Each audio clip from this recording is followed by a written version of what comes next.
Well, we're ready to rock and roll. All righty, good afternoon, everybody. Welcome to our webinar on how to buy and sell a house in today's market, presented by Financial Partners Credit Union. My name is Peter, and I'm the branch manager of the Huntington Beach location. Joining us today is Martin, Chase, and Dee Dee from Keller Williams Pacific Estates Team PRESolution. They're recognized as the top group in units and volume in 2019. They've got over 100 five-star reviews on Zillow. They're also on the board of directors at Keller Williams and top 20% in the nation for the #1 brokerage internationally. I trust them with my own personal transactions. In fact, we're opening escrow for the purchase of me and my wife's dream home today. So needless to say, I trust them very much. Also joining us today is my very good friend, a mortgage loan consultant, Krista Wolfenberger. Her and I have been working together for over 5 years and have done hundreds of mortgage loan transactions together. Last year alone, we did over 150 out of my office. She's a multiple top performer winner in the company in mortgage lending and has over 15 years of experience in banking. So needless to say, I trust her very much as well. Without further delay, take it away, Chase. Absolutely. So I'm just going to quick go over the agenda today. So we are going to be addressing some of the different changes that have been taking place in COVID-19. First, we're going to start out with the sellers, talking about some of the different changes and things that you will notice and see out there as a seller. Then we're going to move over into the buyers and talk about some of the different changes that you will see out there as a buyer. We're going to talk about what effect the election that we had a couple months ago and the change in office that we just saw in the last week or so. We're going to talk about that and what you can expect coming forward and down the line here. We're also going to do a brief market update, just kind of overview of where we are at, where we're going, and hopefully that'll kind of help give us some direction on where we're headed. And then we're going to go over the 8 simple steps of the home buying process for you. And then stick around at the end. Put any questions you can put already in the chat box, but we're going to go over the questions at the end and then give away a prize as well. All right. Thank you, Chase. I appreciate that. First and foremost, thank you, Peter. Thank you, Krista, for the opportunity to speak on this panel. We are very grateful and appreciate it. Hopefully we can bring tons of value to yourself and all the members that are currently on the webinar. So crazy weather this morning. Hopefully you guys are at home, drink some hot cocoa, just relaxing, but we'll get right into this. So if anybody's on here that is thinking about perhaps selling their home with COVID right now, these are some changes that have been pretty significant with COVID-19. So I'll jump right into it. The first thing you want to do as a listing agent on our side, a lot of it has to do with safety of our sellers, right? So what the difference is that we actually have to have extra PEAB forms. Chase will go over this with you on the buy side, but we need to have these at all of our listings just in case a buyer forgets to fill one of those out. And Chase will go a little bit more into detail on what exactly that means for buyers. In addition to that, we normally have a box of PPE, protective equipment, proper protective equipment, and that includes booties. Normally you put these around your feet, some gloves, you know, right? And then also extra face masks, just in case any buyers come into your home, because we want to make sure we're protecting you and your family as much as possible. So with COVID, those are definitely some things are changing on the safety side. As far as on the selling side, a majority of homes these days are being sold virtually. And the reason why that's happening is because before COVID was happened, we actually were able to have buyers go into open houses. And now open houses are eliminated here in Orange County and LA County. So a lot of buyers are just looking online and finding homes that way as well. So it's extremely important if you are looking to sell in today's market with COVID to make sure you have agents, whether it's us or another agent, is doing proper marketing on your listings. So some of the things we do is 3D tours. We do virtual tours. We have professional photography. We have videography. We have social media. I mean, there's a list of 40 different things that we do that we adapted for COVID-19. Last thing I want to mention, if you were interested in selling your home, it's a great time to sell right now, as we'll talk about later about the market statistics and things like that. But inventory is low. So if you do price your home properly and you do market your home properly, you should get multiple offers on your home right now. So those are just a little bit of changes during COVID-19 on the selling side. Absolutely. So thanks, Martin. And it is definitely a great time to sell. You can capture where we're at in the market. However, it is also a great time to buy. And we're going to kind of go over some of that and some of the reasons for that as well. For the buyer side, some of the changes that you will notice out there today, looking at properties, Martin had talked about the property entry advisory and declaration. That's called the PEAD form. And that simply states that you're going to follow the CDC guidelines. You're going to wear a mask and then gloves and booties, as well as that you do not currently have any reason to believe that you are presently having COVID-19. So that will be required for all showings. Another thing that we're starting to see take place is that people are also requiring the pre-approval. And the main reason for that is we're trying to prevent the looky-loos, the people that really are not serious. As Martin just showed in the slide before, some of the different things that are being done on the marketing side, they really are trying to start the home buying process at home on your computer. So you've got the videos, you've got the digital tours that you can go through, all to make sure that the people that truly are coming into the house are only the people that are serious about that. So that being said, we have to get that signed. We're getting the pre-approval over. Another thing that's currently going on is they're preferring that we do not have any more than 3 people in a home at one time. So that would be 2 buyers and 1 agent. If you've got more than that, we're just doing it in multiple tours. So we'll have half the family come in the first part, half the family come in the second part. They're also asking that anybody under the age of 18 refrain from going to the showings. So those are just some of the different things that you'll see right now on the buyer side with COVID-19. This is going to be a sign that you'll actually see.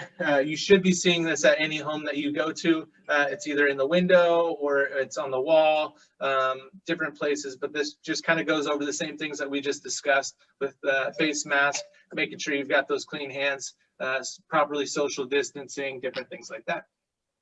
Again, if you guys have questions, go ahead and put them in the chat box and we'll try to answer them all at the beginning. We'll have, or the end, I'm sorry. We'll have a response time for question and answers.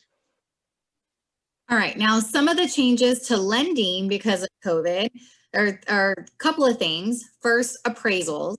Appraisals, when you're in a process of a purchase, as long as it's a primary residence or a second home investment, and it's less than 85% loan to value, you would be able to have 3 types of an appraisal. A traditional one where an appraiser actually goes into the home, a desktop appraisal, or an exterior only appraisal where the appraiser does the field work and then goes to the home but takes pictures outside the home and determines the value. But if it's a second home investment and it's a greater than 85% loan, you have to get a traditional appraisal where the appraiser goes into your home and actually has to take pictures and go through the process of an actual appraisal. But if you're doing a refinance, like a rate and term refinance, and it's a Fannie Mae owned loan currently, then you have the option of doing a traditional appraisal or an exterior only appraisal. But if it's not a Fannie Mae owned loan, you have to do a traditional appraisal. And the other type of transaction that there is no choice of the matter is a cash out refinance. So if you have a home and you're looking to refinance and pull cash out, you have to get a traditional appraisal where the appraiser goes into the home and actually takes the pictures. But from my experience, even if we have to get the traditional appraisal, the appraiser is taking full precautions with going in with masks and gloves, and they're in and out super quick, okay? And other guidelines that are strict are your self-employment. So if you're self-employed, you have your own business, we are requiring a lot of documentation. For example, we would need 3 months worth of business bank statements. We would need your current year-to-date profit and loss. So we need your current tax returns for the last 2 years. So it's a little bit stricter than what it was before. And some lenders are not currently doing jumbo loans at this time because of COVID. Thankfully, financial partners, we are doing jumbo loans. Our rates are fantastic. Our rates are super low. Our pricing is fantastic. And actually in the market right now with our jumbo product, nobody can beat us. Yep. That's true. Real quick on that too, guys. Just understand that appraisal is going to be a third party, so it's a neutral party that's doing the appraisal for you. And just a quick to financial partner and Chris's horn, we've done a number of transactions. We usually do somewhere between 15 and 30 transactions with Krista and Pete's team. They're at Financial Partners, and they are the real deal if you're looking to do something on the lending side. But I'll turn it over to Dee Dee. Yes, thank you, Chase. So let's go over some props that came up this past election. There are 3 that tie into the real estate market. It's going to be Prop 15, 19, and 21. First prop is Proposition 15. So voters have defeated Prop 15, which would have been a potential change to the state's taxes, basically the property taxes. Voters have voted no on this prop. The measure would have raised money for schools and local governments by raising property taxes on commercial and industrial real estate. And it would have changed aspects of Proposition 13, which passed back in 1978. Next is Proposition 19, which is a transfer of property tax breaks. This is great, absolutely great. So this one is actually going to allow homeowners who are over 55, disabled, or victims of natural disasters to transfer part of their property taxes when they move and sell their home. So this is a huge bonus for any baby boomers who didn't want to sell their home or empty nest or downsize at all because they wanted to keep their low property taxes. Yeah. And also Proposition 21, local rent control. Once again, California voters have voted no, absolutely not on this. It's a similar measure to the one on the ballot in 2016. It would have allowed cities and counties to implement rent control for certain residential properties that are over 15 years old, which is a huge win for investors. Now we're going to go into the effects of the election and how it affects the market. A lot of people are like, okay, how does this work? How does it tie in? What's going to happen? The presidential election affects the market more than any other election because people fear change. And whenever people get nervous, they don't make rational decisions. They make emotional decisions, such as like coronavirus is happening. It's causing some sellers to take their homes off the market during what was already considered a housing shortage. And then also the new administration does propose a $15,000 first-time homebuyer tax credit. So that's a huge bonus for anybody who's looking to jump into the real estate market. Awesome. Great job, Dee Dee. Absolutely. So now what we're going to go over is a market update. This is year over year, and we're using the month of December. The reason being is we don't have completed data from this month here in January. So we are also just going to be trying to stick to single family residences, just that way we can kind of have a clear across the board numbers that we're working with. So on the first slide, what we're actually going to be looking at is the number of active homes that are currently for sale in December. So at this time in December, we had 26% homes for sale this December versus last December in LA County. And then in Orange County, the same thing. We actually had 30% less listings than we did the year before. And obviously we have seen the numbers drop a little bit on the listing side as far as people choosing to currently sell their homes right now and have people viewing them and different things like that. So we do have a lesser inventory than we normally would have, and these numbers will indicate that for the month of December. Right. And just one thing I want to add to that is normally real estate is cyclical. So on the winter months, you have October, November, December. They're typically slower months within the real estate market. This year has been a very unprecedented. So it's kind of shifting a little things where the market's shifted a little bit. But I want to talk about this particular slide because I thought this was pretty interesting. Now, what this is new listings, but year over year in LA and Orange County. So if you guys look at this, year to year or year over year, 66,000 listings versus 60,000. So we're actually down 8.7% year over year on listings. Okay, people looking to sell their homes. And in Orange County, the same thing. We're down actually 5.8% year over year. And the reason why we're seeing this happen is just because at the very beginning of the pandemic, a lot of sellers decided not to sell their homes, so they decided just not to list their homes at all. So those listings that we had at the very beginning of the year were actually just not done. So it's affecting the market. And in real estate, everything's about supply and demand.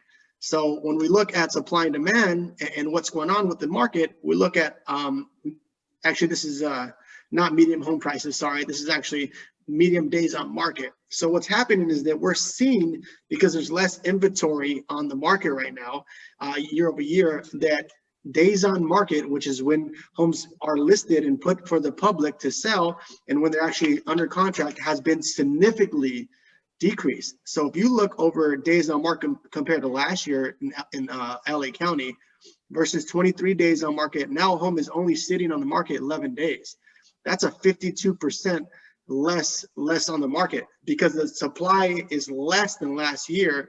And then we have tons of buyers that are looking out there to purchase properties.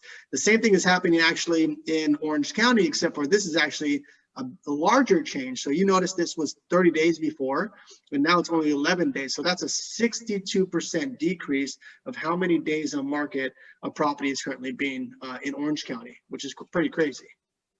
Yeah, and one thing I want to quick add to that, Martin, we're really in kind of a unique market right now. Generally speaking, it's a seller's market. Generally speaking, it's a buyer's market. Different factors will kind of bring the market one way or another. One thing that's really unique right now is it's a seller's market, absolutely, because we've got such low inventory. So anybody that's wanting to sell has leverage because there's less competition out there for them. But at the same time, we're also still having an extreme amount of confidence for buyers. There's a lot of different incentives out there. And the biggest one is, I mean, we're dealing with historically low, all-time low interest rates. So that makes for a perfect storm on the buyer side. So it's kind of one of those unique positions we're in right now where no matter which way you're going, or if you're in a position where you're selling and buying, you really can kind of take advantage of the best of both worlds right now. Absolutely. So with no further ado, we are going to introduce Krista, the lending officer at Financial Partners Credit Union. This woman is an amazing, she's helped plenty of our clients out, great service, amazing worker, extremely knowledgeable, and she's going to be going over the 8 steps of home ownership. Okay. The steps are very, very easy, I promise. So a little bit about me, you know, I've worked for Financial Partners the last 15 years, going on my 16th year. And I've been in real estate for 9 years. I've helped hundreds of people find their dream home. I've helped people refinance, restructure their debt, put them in a great structure just for their own cash flow and what they need. You know, so I do take a great amount of pride in finding every solution, whether it's a purchase, it's a refinance, just advice, what I think. Every situation, it's very unique. And every situation has a different circumstance, different challenges at times, but it's definitely my role to guide you through that whole process. Even if we try to get you pre-approved and we can't pre-approve you right away, I'll tell you what you need to do in order for you to qualify. Yep, and you definitely have helped many people, including many of my family members. So. Yes. Okay, so the first step of completing a pre-approval is you have to complete the application. Okay. And when you complete the application, you're providing a lot of your supporting documentation, like your income, your paycheck stuff, your W-2s. I actually have to pull your credit, see where you're at, see what your credit scores are at. I actually have to verify your down payment. I have to get your bank statements. You know, if we have anything like large deposits on your bank statements, you know, I'm going to look at that and say, okay, I see this large deposit. Where did that come from? That way we can prep your pre-approval so there's no surprises later on. And I want to make sure that your credit's good, your income is good, your down payment is good, and you have the closing costs. So that way we can take you down to the finish line. Yeah, and real quick, wanted to add to that. The reason the pre-approval is so important is because that really is your first opportunity as a buyer to really start to kind of lay the groundwork in the buying process. This is what allows you to really get an idea of what price point you want to start focusing on and kind of building your search around. So it's a huge first step. If you're thinking about buying, your pre-approval is going to be a great opportunity for you now to kind of put stakes in the ground and start deciding what makes sense at what price point for you, and kind of get that math worked out and really put together what's the most important thing, in my opinion, which is you know, a healthy monthly budget for you with that property. Very important, because we want to make sure with what you want to purchase, you can afford it. You know, something called payment shock. You know, sometimes maybe you're paying rent and all of a sudden now you have a mortgage payment with taxes and insurance. So we want to make sure you're comfortable with that and approve you for what is comfortable for you and your situation. So once I get all that information, what I do is I provide you a pre-approval letter, and that basically lets your agent know exactly what your price point is, the price range. They have a copy of your credit scores. They have a copy of your assets so they can see that you have the down payment. That way they can really make a really good offer for you. And Go ahead. Also, just want to add, so this is where the importance of a relationship between your lender and your agent comes into play. The two of them have to come together and they have to write an offer that stands out in the crowd. And this is also where your agent gets to know your needs and your goals and your budget in regards to what you're going to want to do in the real estate market. Yeah, definitely. So one of the things that your agent will do for you, they will fight for you. Okay. They know what financial partners can offer. They know you're qualified. So your agent, Martin and Chase, they will negotiate your price for you. They will establish your escrow timeframe. They will prepare all the final details to make your offer stand out. So that way, when the seller is reviewing the 10 offers on the table, they're going to see your offer and be like, wow, this looks like a really great offer. And these agents, Martin and Chase, are fantastic, and they will definitely fight for you. There are some contingencies that they can negotiate for you. And Martin, if you want to go over the contingencies, or Chase, that would be great. Yeah, no, perfect. I'll talk about it. So we always want to win the deal, right? At the end of the day, our job is to, number one, protect you, and our second job is to win the deal for you. And there's a bunch of tricks that you can do as a seasoned agent if you know how to read the RPA, the contract, and also understand contingencies. So has anybody out there ever heard about anybody maybe losing their deposit, you know, or a horror story about things like that? Normally when that happens is that they didn't have any contingencies, okay? There's three major contingencies that protect you as a buyer. And I just want to go over those three contingencies, because if you learned anything today, these are the three most important things probably that are going to help you when you submit an offer, and also make sure you protect yourself. Number one, you have an inspection contingency. And what this means is that if you go, a lot of buyers ask me, well, Martin, what happens if I put an offer and we're in escrow and then I find out the roof is completely shot, or the plumbing is bad, or there's foundation issues? Can I back out? Yeah, absolutely. Standards is 17 days, okay? Now, we normally have to shorten that down, especially in today's market, to make your offer more competitive and just make sure we're sending all of our people out there, okay? The second contingency is the appraisal contingency. And what that is that make sure the value of the home is worth what you're offering. And I think Chase will talk about a little later about a little more in depth about that. But that's just another thing to protect you, to make sure that you're not overspending for the property, okay? Again, that's standard 17 days, but we would shorten that as well too. And the way we're able to shorten that is actually the lender orders the appraiser. The appraiser is a third party that makes sure the value is there. And our relationship with FPCU, they're able to get on it right away. So we're able to shorten that and make our offer stand out versus somebody else that has to meet all 17 days. Okay. And the last and final contingency is your loan contingency. And what this is, it just makes sure the appraiser's there, make sure you're fully unwritten, make sure your documents, make sure you still have your job, especially with COVID, things are going on right now. And you have 21 days to make this work. So the three things that the contingencies that are there to protect you as a buyer: your inspection, your appraisal, and also your loan contingency, okay? And if you guys have additional questions about those and how we can help you write an offer to make it more attractive, we can definitely go into that in the question and answer section. Right, so that appraisal is super important. So once you have that offer, Chase and Martin, they'll send me over your contract. I read the contracts. I double check all the contingencies. They let me know ahead of time, hey, we have a 10-day appraisal contingency, you know, a 17-day loan contingency, our inspection date, our inspection contingencies, 3 days, so on. But when I see that, I immediately I order the appraisal. That way I can meet that appraisal contingency date. That way, if it comes in lower than what we are expecting it, you guys can go back to the table and renegotiate the buy. Again, Absolutely. the appraisal is independent. So we order it from a third-party source. We are not, as a lender, allowed to talk to the appraisers at all. So I order it, it's completely third party, and then I let them know it's a purchase, complete the appraisal as soon as possible so we can get that in there and meet the contingency. Yep, absolutely. And the appraisal is your best friend as a buyer, to be honest with you. It really has all of the protections in place for you. So if you're in a position to make an offer and you keep your appraisal condition in the agreement, you really have all of the eggs kind of on your side, in your basket. But really what that's going to do for you, if you have a purchase price of 500 and it appraises at 510, you automatically have $10,000 in instant equity, which is huge for you, right? And there's no recourse for the seller to say, hey, we need to raise the price up. Now let's go opposite direction, okay? You buy at 500, it appraises at 490. So now we're at a delta of about $10,000. On the lending side, what generally will happen, I would say probably about 95% of the time, is they will actually reduce the price from 500 down to 490.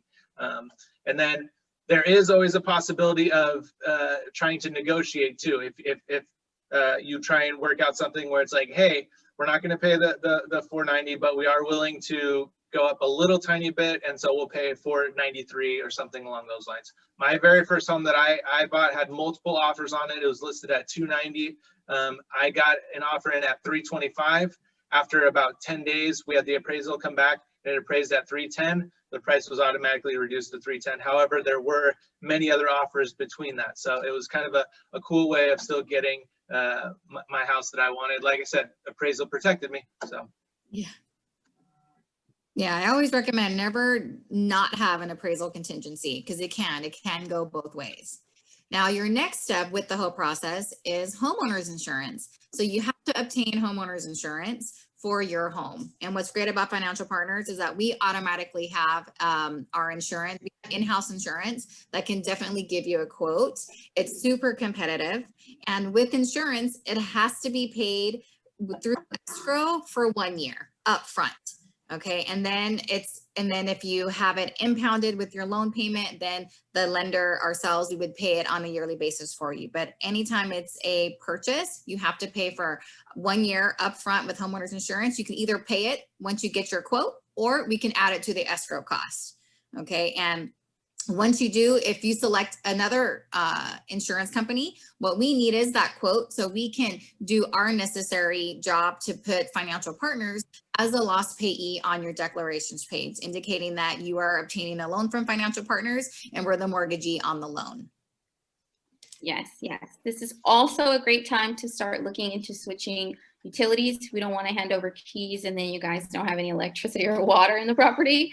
So finding out what companies service your area, trash, water, gas, electricity, and the like, it's also a great way to make sure that when you go in, it's a smooth process of transitioning and moving in.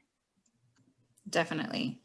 Now, once all that's going on and we have prepped your file, we're getting that file into underwriting. So our underwriter can give me the final loan approval to give me the clear to close. So to back up at the pre-approval process, I get everything from you, just so that way when it gets to underwriting will be set. They're not going to ask me for something outlandish. They may ask for an updated pay stub. They may ask for updated bank account statements. And at that time, I'll definitely call you and say, okay, we got the final loan approval. I need X, Y, and Z. I need you to send me your updated documents so that way I can send them back to underwriting so they can clear and then give me the final clear to close, which is always the best part. Because once we get that clear to close, we're ready to rock. We're going. Okay. All right. And so when it comes to closing, so what happens is once we get all those final conditions in, and we are in the process of closing, I have a funder. So we have a whole team that's working for you. We have a processor, we have an underwriter, we have a funder, you have myself, you have your agents. My funder then is going to send your documents to the escrow company. And then at that time, escrow company will call you to schedule a time for you to go to the escrow office to sign all of your final documentation. And they will also give you your final number of how much money you have to bring in to the table to close the loan. They'll give you wiring instructions, and they'll give you a time frame. And usually you want to do it either that day if possible. I have members who they want to close, they're signing docs early in the morning, they're wiring that same day. And then if we can record and fund the same day, we do the same. That's what we do. So you'll need to transfer the funds as soon as possible. And what's really great about financial partners as well is that if your closing funds are already in a membership here with us, we will make that transfer for you. We will wire it as well as the loan. So we'll wire the loan funds and your closing funds for you, and that saves you in costs and fees. So absolutely. Remember, Krista, I know everybody on this webinar, this is our favorite part, is because we love to help clients out. And this is why I know Chase, myself, and I know Didi got in the business, because this is so special to us, right? But one thing I do want to bring up, during closing time, if you are trying to record on a Friday, recording is when you actually record with the county office and you get your title in your name.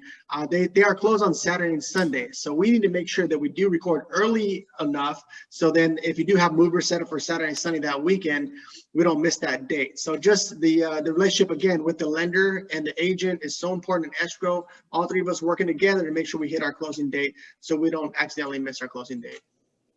Definitely, because we're in constant communication, because everybody wants to know when it records and when it funds. So funding is our favorite word. Okay, that's when the whole loan process is complete, the loan is funded, everything's been recorded, and then guess what? You get your keys and you get to start moving in. And that's the best part of it all, you know, and then the whole process was all worth it.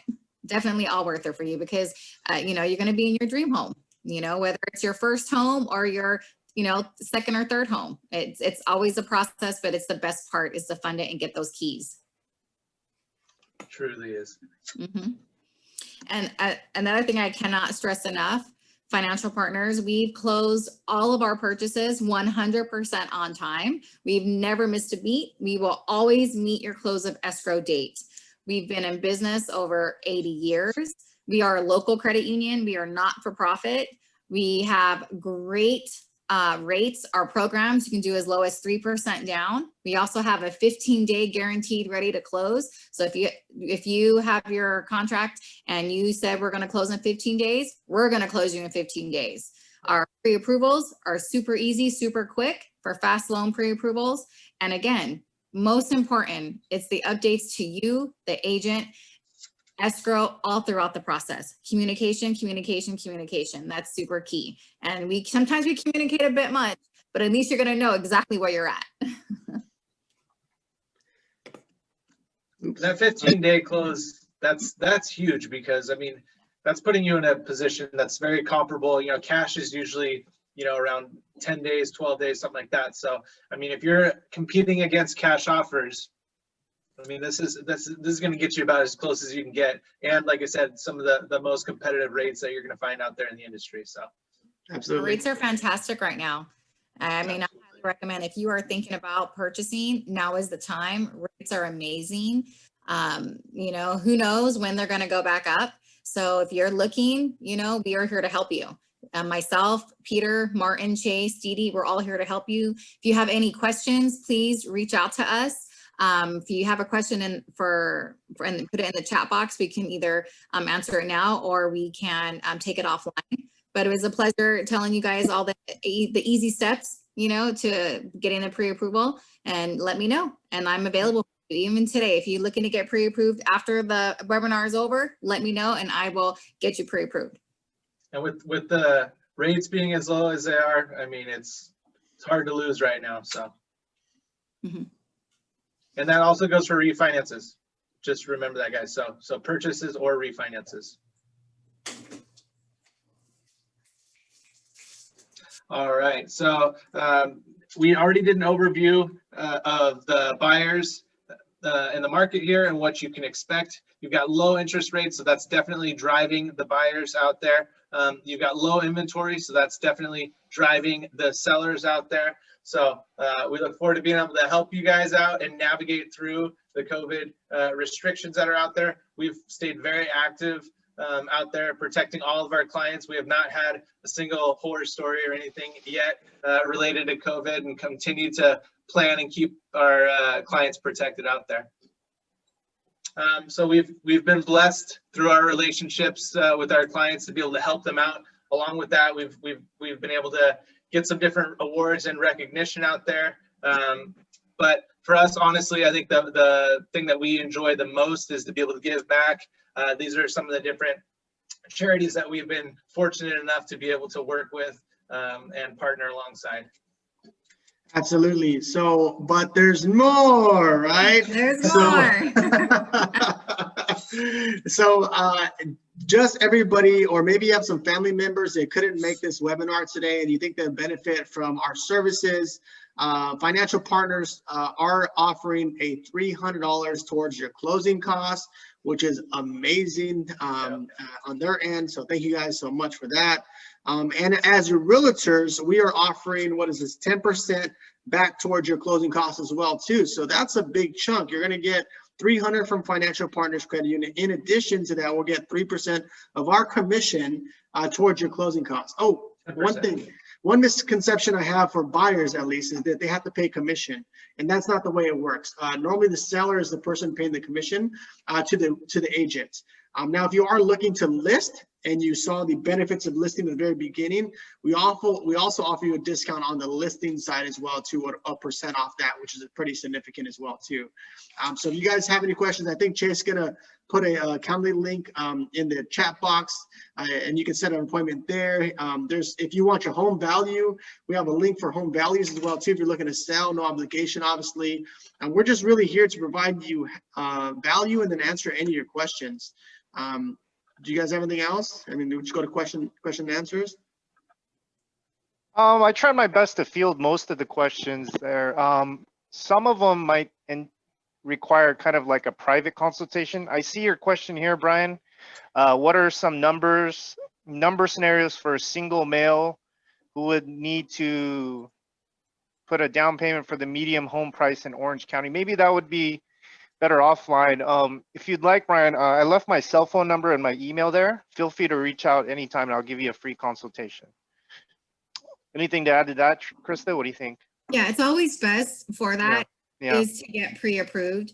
That way we can take a look at your whole financial situation, your credit, down payment, everything as a whole, and then we can really determine, what those numbers are for you. And I always suggest too to clients that no matter what your time frame is, whether you're looking to do something, and your rental is up in 30 days and you need to get into something right away, or if it's a situation where you're thinking, hey, I wonder if, maybe in the summertime or next year, it's always such a good idea to make an appointment with a trusted LO like Krista, because you can really at that point put a game plan together. So you can get an idea of maybe what you would be looking at on a monthly budget and kind of prepare for it, maybe save up more for it, or start watching a particular area that you're starting to see that's also going at the same price point that you would qualify for. So whether it's short-term or long-term, it makes so much sense to meet with a real estate professional and just formulate the right game plan moving forward to help you and your family win. Definitely. And I've helped members who I've pre-approved every 3 months for a year. So sometimes it's not right away. You get pre-approved and you're thinking, yes, I'm going to find myself a great home. And then maybe you just don't find something you're in love with, and you're continue to shop. And it can take you 3, 6, 9, 12 months to find that perfect home for you. So it takes some time. But then on the flip side, it could be super quick. You're going to be approved and boom, you find something. And now we're going. We're rocking and rolling with getting your loan done.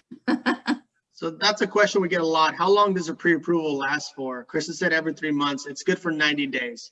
Yeah. So, but it's super easy just to reapprove them, right? They just update their documents and things like that. Okay. Yeah, because once you're pre-approved the first time, I've already looked at everything, your income, your bank accounts. All I may need is like one updated stub and maybe updated bank accounts, as long as nothing has changed, because I'll ask you that question if anything has changed during this time frame. And then if something has changed, then we'll update accordingly. But if nothing has changed, super easy. We have to rerun credit another time. So that way we can push the pre-approval out 3 more months, and then you get an updated pre-approval letter. Krista, we have another question in the chat box. Suhaimi is asking, does getting pre-approved affect our credit? Do you want to field that one? When you get pre-approved, it is a hard pull on your credit, 100%. So it can affect your credit. So we don't want you to go out there and get pre-approved with 10 lenders. There's no need for it. If you get pre-approved with us, more than likely you're pre-approved because we've done our homework and you're pre-approved. So you don't want to go, get pre-approved for a home and then go get a credit card and then go get an auto loan, because then all those are hard pulls and it's really going to start to affect your credit. So I would just do it one time and then don't do anything drastic with your credit, so your credit score still maintains a high range. I think you said something really important, Krista. There is a difference between a pre-approval and a pre-qualification. And it's really important to get a pre-approval where Krista runs all your documents, gets everything up front, rather than a pre-qual that really just takes whatever you say and puts things on paper. And the reason why is because we don't want any hiccups in escrow. We want to make sure that everything that you're submitting is proper up front, because it might affect your total home amount that you're able to qualify for, or maybe something comes up where you didn't know you had something going on and you don't get pre-approved at all. So right. I mean, I go through the whole process because I want to make sure that I tackle whatever issue I might see at the very beginning. So that way, when it goes into underwriting, we don't have any surprises, because I put my name on that pre-approval and I'm going to stand by that pre-approval because I've done my homework and I went through the whole process, and I want to get you to that finish line. Because again, that's the best feeling even for me, do the happy dance when we close, because it's a big purchase. So we do all of the work and we want to take it to the finish line. So pre-qual, don't ever get pre-qual, get the pre-approval, because that means the work was actually done. Absolutely. Guys, on the real estate side, if you guys have any questions about investments, about flips, like commercial real estate, I mean, our team is really knowledgeable in a lot of different things. So if you guys have any questions, we love the opportunity to answer them out, or anything we presented as well. Some clarification on it. One thing I would just add too is just be in touch with your real estate team here. If you're going through the pre-approval process and you've got any big decisions or purchases that you're also planning on doing, we have had people before that have gone through the pre-approval process and even looked to get into escrow, and then while in escrow decide to buy like an engagement ring, for example, or buy a car, for example. All great intentions, all great things, also have the ability to make you no longer qualify for the home. So if that's the situation, it would be amazing to do that maybe 5 days after you close. So, but everybody's on your team, right? So whether it's your realtor or whether it's your lender, we all want to help put you in the best position to win. So if you're like, hey, I need to think about buying some new appliances, give Krista a call, give one of us a call and just say, hey, I'm thinking about doing this, but I want to make sure that I don't hurt anything on my approval side to put me in the best position to win. And we'll be honest with you, and we'll tell you, hey, it could affect you, or hey, you know what, you're good to go. I don't think that's going to have any effect on you. But I've had plenty of members call asking me, hey, can I purchase, it was like a solar system one time. I mean, I get all kinds of stuff and I'm like, no, you're super close with your ratios. Please don't do anything, because it can ruin the pre-approval, and then if their ratios are super, super low, then I can tell them, hey, go ahead and do it. It won't affect it and you're good to go. I'll give you my honest opinion, 100%. And that's what everybody deserves and wants, right? Just honesty. Absolutely. Okay. So we got another question for you, Krista. You see that question? This is, how are pre-approvals done with a married couple? Would both my husband and I need to process for the pre-approval for bigger purchases like a duplex for multifamily? Can it be more people on the pre-approval? So when it's a married couple, we do pull joint credit. So your debts are combined. It's best if you're going to purchase it together, then yes, you want to do it together because we can use your combined income, your combined assets. But for like a bigger purchase, like a duplex, it just depends. Are you having a co-signer for the duplex? I've had 3-4 people on a loan before. It just has to be input into the system correctly, indicating if these other individuals are co-signers or they're actually going to be like occupants in the property. So definitely, if you're married, we just combine everything together as a whole. Yep. Anything else? You're welcome. Pete, do you just want to do a random drawing for the contestants on here, or how do you want to handle that? Yeah, I'm gonna write everybody's name on a piece of paper, and I'm gonna have one of my staff pick out a name, and we'll give out a $25 gift card on my end. Did you want to do one on your end? Yeah, I think we could do another $25. Yeah. You know, we encourage participation, so Right. I guess. So We have real- one more question too. Well, quick, I do see another question in here. Yep. From Eric, the question is, if one person has a lower credit score, which is used? We use the lowest mid FICO score from all borrowers. So we have 2 borrowers, let's say there's 3 people that's on the loan, 2 borrowers have the 800 credit scores, and that third person has, you know, a 650, we're gonna use that 650. And that's a standard practice with all lenders. It's the lowest FICO score of all the borrowers put together. So in a lot of situations, if one person has an 800 credit score and another person has a 630, if the person that has the 800 credit score has substantial income, it might be better to leave the 630 off the loan, but that person can be on title. That is correct also. Yeah. Great solution.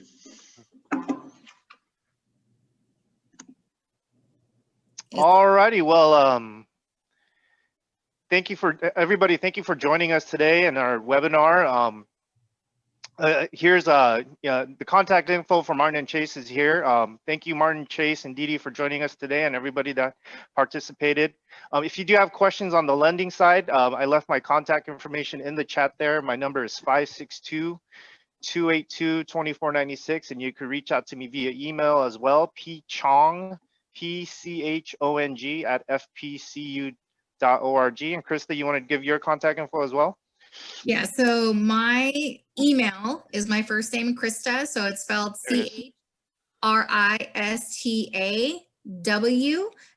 @fpcu.org. So Krista W @fpcu.org. And then my cell number, which is 562-412-5612. And it's on all day, all night. And we'll hang out here and answer some questions because we did get a couple additional questions here. So we'll hang out here for a little bit longer until, you know, if there's any other questions.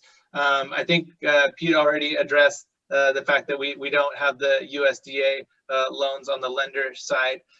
There's a question in here asking for the what our thoughts are on the forecasted inventory, what that's supposed to be looking like with COVID vaccinations and things coming into place.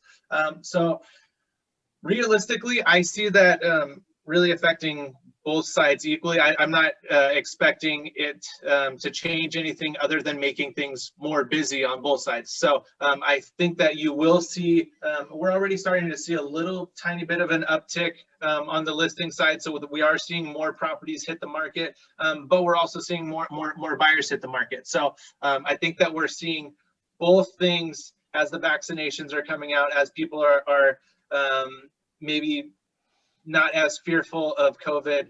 We are seeing it affect both the buying side and the selling side. Yeah, and we anticipate the appreciation year over year in LA and Orange County to be between 4 to 6% this year.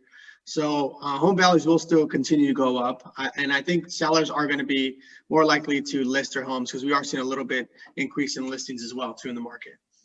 Absolutely, I can even say sometimes you're in the middle of a refinance with members, and then they come back and say, you know what, we are going to sell instead. Yep.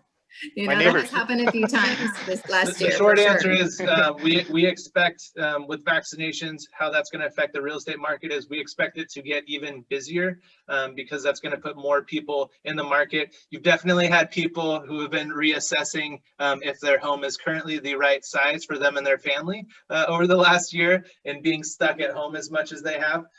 So I do anticipate seeing more and more listings hit the market and more buyers hit the market. Chase, Any other questions? Stephanie, I see your question there. I try to answer it, but I think more questions got piggybacked on top. But is FPCU an approved USDA lender? From what I understand about USDA loans, it's a 0% down program. We do as little as 3% down for home buyers. So we don't do USDA loans, not from my knowledge. Krista, do No, you know we do anything about that? Oh, no, okay, but we will do 3% down. So hopefully that answers your question. Can And that's can I just- 3% non-FHA, it's conventional. Right, That's it's conventional loan. huge right there. It's conventional. You will have mortgage insurance added onto your payment, but it's not an FHA loan. So that's a big differentiator. Quick what I- question for Martin or Krista. What's the main difference that I should be thinking about if I'm going with a FHA loan or like a conventional? Like is there an advantage to one over the other? Maybe on the Well, lending with- side, maybe on the realtor side? Well, with FHA from a lending perspective, it's a little bit more expensive because you have a cost associated with FHA.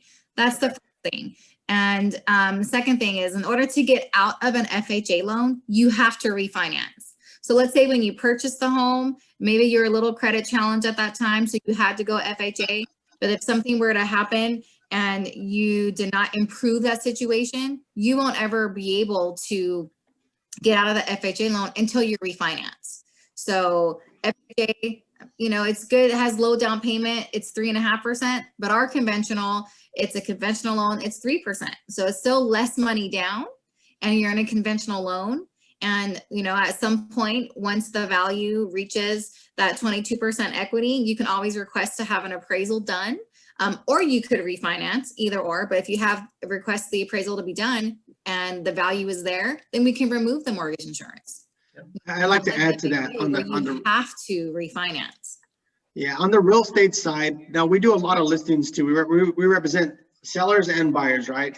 But unfortunately on the real estate, FHA is a great product, first of all, but if we have an FHA offer versus a conventional offer, most likely we're going to accept the conventional offer buyer. And the reason why is there's a couple of reasons. Number one, FHA allows for higher credit challenges, right? So you can have a higher DTI, things like that back end. So Right. most likely the buyer is not as strong. And number two, the reason why is because FHA has some required repairs that have to be done either by the seller if they want to sell to it. So the seller will technically can net less money because they have to do the repairs on their home in order to get it ready for an FHA buyer. So typically if we're competing apples to apples, same price, same terms, everything like that, just the loan side, we will accept the conventional loan versus the FHA loan. Mm-hmm. Krista, Eric asked the question. I answered it via chat. How much is typically needed for down payment and how much is the lowest one can go safely? I answered, hi, Eric. We can do as little as 3% down, but depending on one's finances, it may make sense to put more down. If you'd like, I can give a free consultation. Anything to add to that, Krista? I mean, honestly, everybody's situation is different and Right. it really depends on credit score, what you have available as your down payment, your debt to income ratios. So it's not just one answer across the board because Yeah. it's unique to an individual. I And was thinking the difference between a 3% down payment and a 5% down payment is huge when it comes to PMI. So we have to weigh that out as well, Eric. That's right. I mean, the bigger down payment you have, the better, 100%. Because let's say you have 10% down, you know, 10% compared to 3%, your mortgage insurance is going to be a lot less than if you were to put 3% down, you know. So again, it's every financial picture for each individual is completely different. So we'll definitely love to try to, you know, talk to you and, you know, take an application, get you pre-approved so we can see where you're at and then advise you appropriately. Eric also asked, does down payment amount affect the attractiveness of an offer? Martin or Chase or Didi? Might be more your. Your Didi, area. you want to answer that? Yes, so it does affect the attractiveness of an offer. Usually on the sell side, if we see a buyer coming in with a higher down payment, we realize, okay, they can definitely afford, and they're more or less likely to back out of the deal because they can meet us at the closing table and we'll be able to get past that, that 30-day mark of escrow. And the reason why that And is, then- not only do they have more money down, sorry, Didi, if you're going to add more, I apologize. No, you're fine, you're fine. Is also, that takes in consideration, say the home doesn't appraise, somebody with more money down is more likely to cover the difference of the appraisal value versus just backing out and reducing the price as well too. Right. And I just wanted to add, if somebody has never asked a question about real estate, or they're like, this is their absolute first step doing this seminar, it's going to be 3% of the purchase price of the house.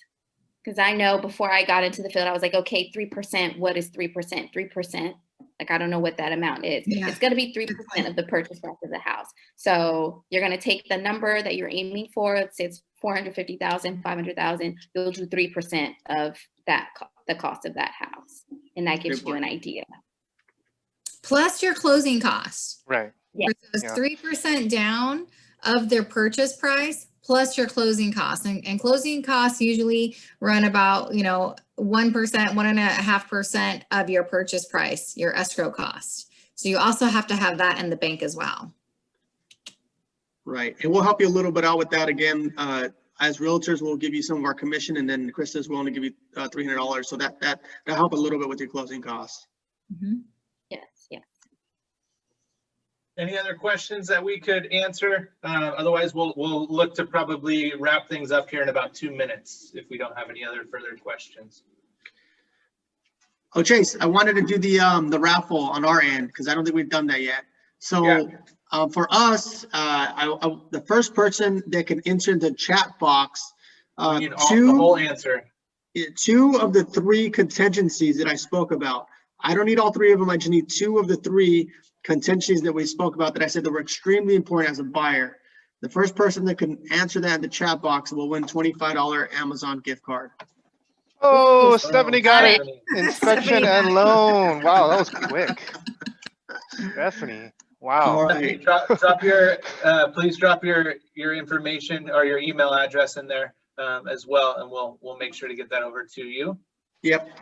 And then anybody else, if you would like a copy of this exact presentation that we went over today, or I should say a video of this presentation that we just went over today, feel free to just drop your name, your email, and your phone number into the chat box there, and we will get a video of this sent over to you to be able to review if you would like.